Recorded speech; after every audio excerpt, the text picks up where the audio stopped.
welcome back to a brand new video. In this video, I'll be showing you how you can check the website status and show it to you using Python. So you know how there are multiple websites, like is the website down, is it down? All those show you if a website is actually down or not. Well, this program will allow you to make an application that does the same thing. So let's get started. So this is a very basic application that I am going to be showing you. So the first thing is we have to import requests. So let's type in import requests. Okay. And there we go. And one thing that we also have to do is we have to do a pip install request. So let's just pip install requests. Let's run it. And then after that, let's just give it a few moments, and then you can see that it is going to download requests. Okay, now while that happens, let me tell you what the script flow is going to be. So first, the user has to enter a website URL. So then the program will clean the URLs, it will add HTTPS and all. Then after that, the script will send a request to the website. And if the response from the website is 200, the status code 200, the site is working, or else the site is down. So that is the simple flow for our website. So let's get started. Now you can see that we have pip install requests, so we can start our code. So we're going to be making a function called define check website status, and I'm going to be calling it URL is what we have to put in. So first we have the try, and we're going to be trying, and I'm going to put if not our URL dot starts with HTTP or HTTPS. Then after that, URL is equal to HTTPS plus the URL. And then after that, we're going to go out of the if condition, and then R is equal to request.get URL. You don't have to put the timeout for this. So R is equal to request.get the URL, and if R.status code is 200, you can print URL is up and running. Now, what just happened in here in all of this code? So the first thing, we imported a library. This library sends HTTP requests to websites.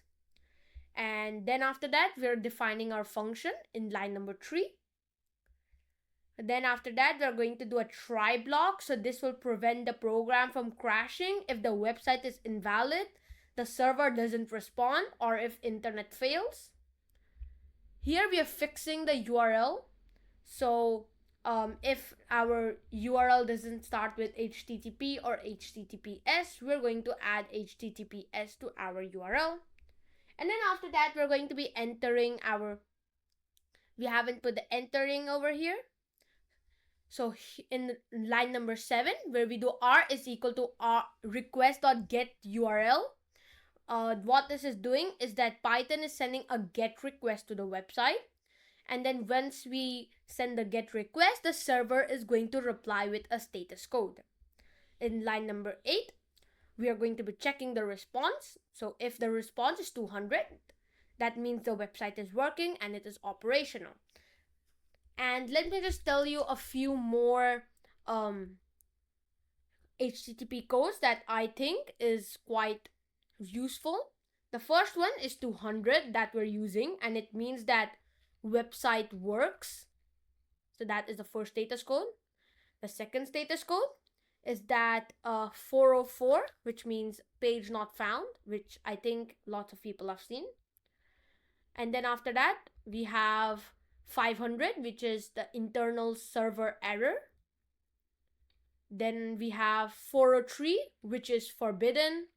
401, which is unauthorized. And then after that, we have 400, which is a bad request. And then lastly, we have timeout, which means website is unreachable or too slow to respond. So these are some good HTTP codes that you should know if you're trying to do web scraping or anything. So you can remember this or you can save this, whatever. But now let's go back into the coding. Okay, so here we now have to continue. So next thing that we're going to be doing is that we're going to be putting in an except here. So let's just go here, let's press tab, and then we are going to be doing except. We have to do it outside, so except return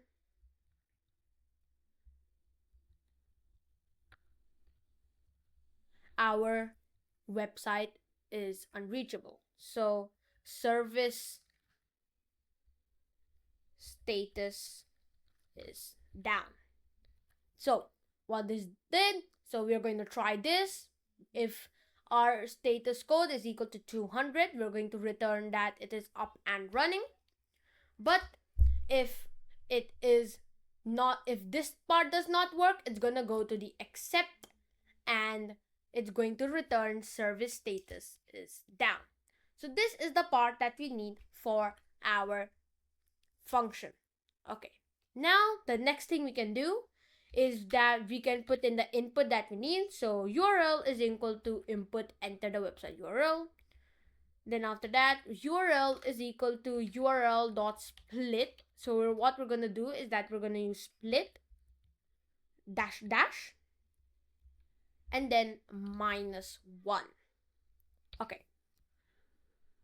So this is what we are going to be doing.